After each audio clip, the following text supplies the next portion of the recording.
Dünya keremet jana anda şaykештикти жана өлбөстүктү камсыз кыла тургандары бары бар. Ал эми адам бул универсалдуу системанын бир бөлүгү. Сиздер көпчүлүк кемситтүү менен элдик медицина, табыпчылык деген аталган иш менен алектенген адамдар. Дүйнөнүн кереметине жана адамдын бул дүйнөдөгү мыктылыгына байланыштуу билимди жана ишенимди алып жүргөн адамдарсыздар. Байыркы ата бабаларыбыз өзүн курчап турган дүйнөнү таанып, бөлүүгө аракет кылып, адамдар эмне үчүн күтүлбөгөн жерден ооруп, өзүнүн табигый жаратылыш жана жараткан тарабынан берилген мөөнөткө жетпей өлүп калышат деп ойлонуп, алар өздөрү үчүн бул жөнөкөй, бирок улуу чындыкты ачышкан. Адам органикалык жашоого ылайыкташкан система катары түзүлгөн. Ар бир адам кынтыксыз, идеалдуу, дени сак.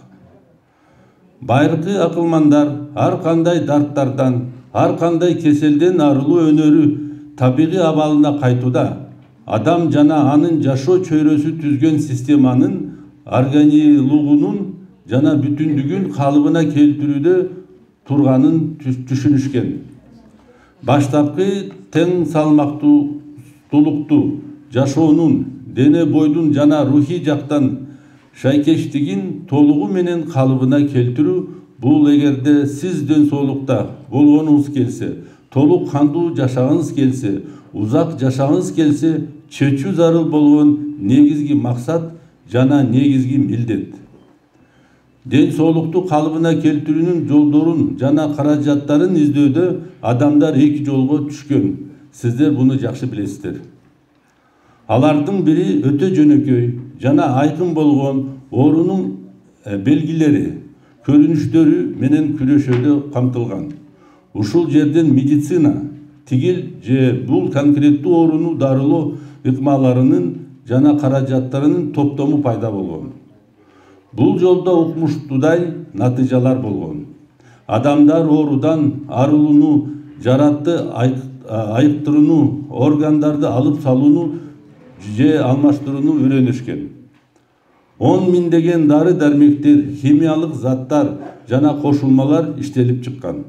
Алардын жардамы менен организмди бузуктар жоюлуп, саламаттык, шайкештик сезими жаратылган. Бирок мындай дарылардын ар бирине дарыгерлер чоң нускаманы тиркингенге аргасыз болушкан. Эгерде сиз мындай нускаманын каалаганын ачып көрсөңүз, бул дарыны колдоонун мүмкүн болуучу терс кесептеринин тизмеси, каршы көрсөтмөлөрдүн тизмеси, бул дары жардам бере ала турган тизмеге караганда кыйла узун экенин көрүп таң каласыз. Бул түшүнүктүү нерсе. Заманбап батыш медицинадагы бардык дары жо оорунун симптомдорунун жо оорунун бир нече себептерин гана жоккула алат. Заманбап батыш медицинанын дарылары системалуу иштебейт. Организмди табигый баштапкы абалын, ден соолукту билдирген шайкештикти калыбына келтирбейт.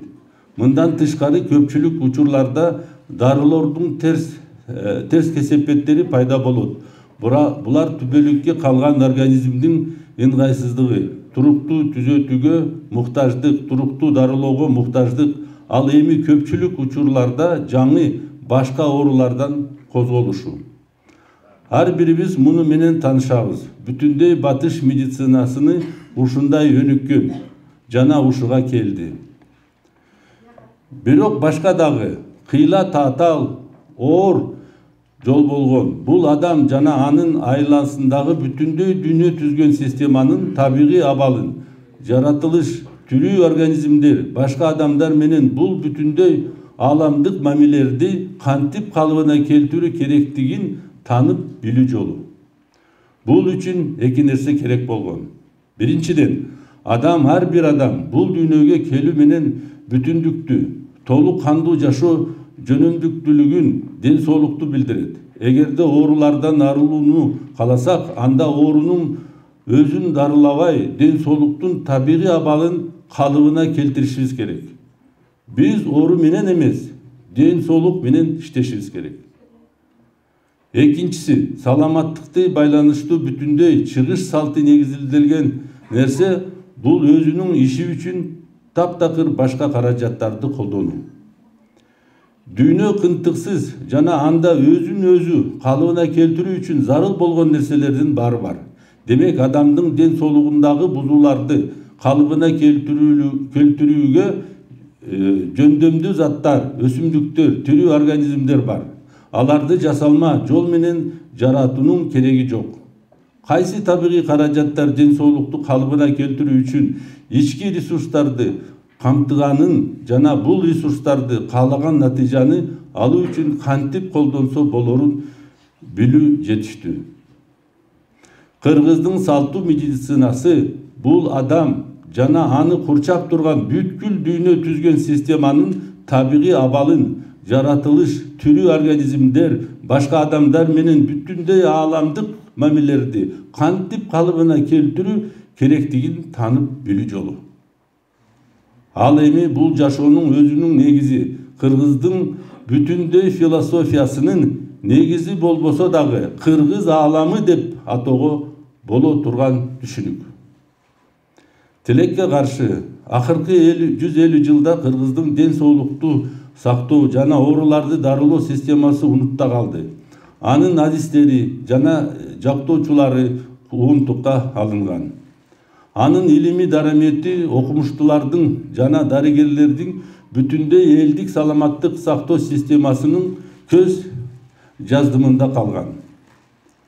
Айрым жактоочулар, окумуштуулар гана бул ишти улантып, уникалдуу дары каражаттарын жаратып жана ооруларга жардам берүүнүн табигый практикасы менен алектенишкен.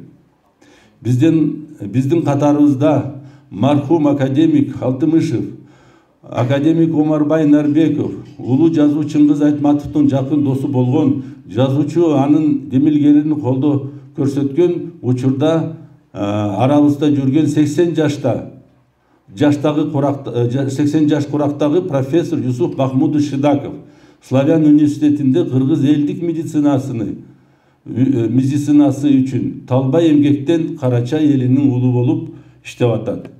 Жана тилекке каршы айрым себептерден улам атын аталбаган башка көптөгөн адамдар бар. Алар бул курултайда делегаттар катарында татыктуу орун алышат деп үмүттөнөм. Элдик табыттардын биригүү курултайы кыргыздын эзелки ден соолукту сактоо жана калыбына келтирүү боюнча системасынын улуттук маанисинин жана коомдук статусун калыбына келтирүү максатында чогулат. Анын жүрүшүндө түзүлгөн кырдаалды талкуулордон тышкары ден соолук бийлик ордосун, саламаттык сактоонун философиясы жана технологиялары коомдук улуттук борборун түзүү сунушталат. Уюштуруучулар талкуунун жана мамлекеттик уюмдар менен өнөктүштүктө ден соолук бийлик ордосу атайын коомдук институттун түзүүнүн негизинде төмөндөгүлөргө аткаруу зарыл деп эсептейт. Төмөндөгүлөрдү элдик медицинанын статусуну жана саламаттыкты башкаруу технологияларын, алардын институционалдык уюмун жана иш стандартын жөнгө салуучу ченемдик актылардын долбоорун даярдоо жана министрлер кабинетине киргизүү. Илимий билимди өнүктүрүү жана практикалык калыбына келтирүү жана табигый дары каражаттарынын өндүрүүнүн жана колдонуунун жана ден соолуктун сактоонун жана калыбына келтирүүнүн ар кандай ыкмаларын улуттук технологияларынын өнүктүрүү үчүн атайын илимий өндүрүштүк консорциумду түзүү. Саламаттык сактоону башкаруу жана элдик медицинанын салттуу форматтары жаатында